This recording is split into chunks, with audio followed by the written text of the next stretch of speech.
Rendez-vous compte, aujourd'hui, 3 482,2 milliards d'euros de dette publique au troisième trimestre 2025.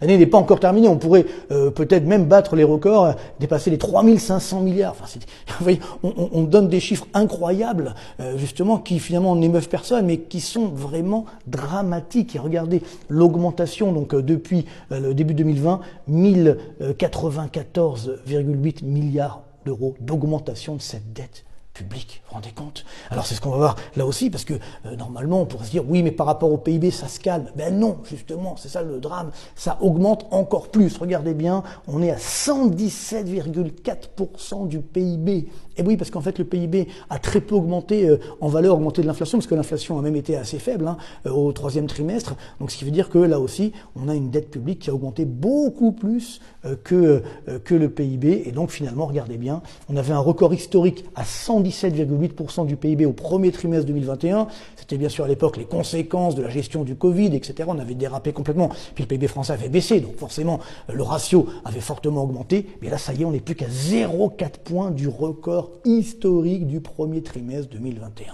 Vous vous rendez compte, vraiment, c'est dramatique. Encore une fois, je ne cesserai de le dire parce que on doit se rendre compte de cette réalité, regarder la réalité en face. Alors, maintenant, le graphique que je fais quasiment tous les trimestres, mais qui est évidemment extrêmement important pour voir le décalage qu'il y a entre l'augmentation de cette dette publique et l'augmentation du PIB, donc de la richesse qu'on crée en France. Parce que bien entendu, si on fait de la dette et qu'on crée plus de richesse, on peut dire bon, ce n'est pas grave, ça passe, au diable l'avarice, tout va bien. Sauf que ce n'est absolument pas le cas, et surtout c'est en train de s'aggraver. Regardez bien ces chiffres catastrophique. Bravo, messieurs les dirigeants, vous fanfaronnez en permanence, messieurs Macron, Le Cornu, etc.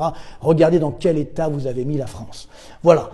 Augmentation de la dette publique depuis donc la fin 2019, parce qu'à l'époque il n'y avait pas encore le corona, donc après bien entendu ça a augmenté, mais ça aurait pu se calmer ensuite, mais bon.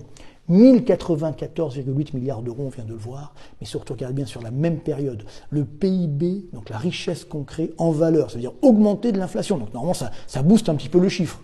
530,5 milliards d'euros. Ce sont les chiffres de l'INSEE, je n'invente rien bien entendu, ce qui veut dire que oui, vous ne rêvez pas, il manque 564,3 milliards d'euros.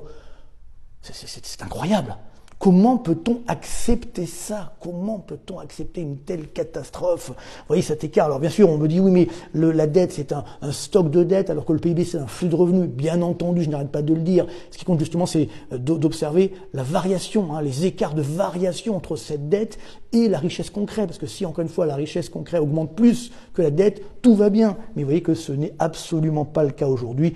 Idem d'ailleurs, si on regarde depuis 2017, c'est une véritable catastrophe. Voilà, encore une fois, 564,3 milliards d'euros qui ont disparu, qui sont sortis du circuit économique que, évidemment, l'État donc a dépensé, mais qui finalement n'a pas servi à générer une croissance française. C'est inadmissible.